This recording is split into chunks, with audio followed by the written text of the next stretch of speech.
Najua kila mtu ameshawaisikia kuhusu Noah's Ark, safina ya Nuhu, lakini what if hii ark ulidanganywa kuihusu? Itakuwaje kama hii safina haiko vile ulielezewa? Walisema Noah alitumianga misumari na mbao kuitengeneza na wanyama wawili wakaingizwa ndani ikiwemo ndege. Itakuwaje wakati utagundua haukuambiwa story halisi? Kuna uwezekano safina ya Noah ilikuwa laboratory, maabara ya kisayansi ya kusanya na kuhifadhi DNA ya wanyama wote na ndege duniani.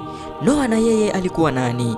Noah kuna uwezekano alikuwa guardian, mlinzi wa hii dunia yetu, aliyepewa ruhusa ya kulinda ulimwengu. Hii safina inaweza kuwa ilikuwa kitu kama mothership kubwa yenye ilikuwa na uwezo wa kubeba wanyama wote, ndiyo hiyo kazi iweze kufanyika. Uliambiwa alikuwa Mungu aliyekuwa anataka kusafisha dunia na kuondoa maovu yote na watu wa kishetani ili dunia ibaki kuwa safi. Lakini hebu jiulize hili swali, kama ni Mungu alikuwa anataka kusafisha hii dunia na aondoe waovu na uovu wao wote, mbona shetani na yeye hakuondolewa na maovu yake yote na alirushwa duniani? Kwani alikuwa wapi wakati dunia ilikuwa inafagiliwa?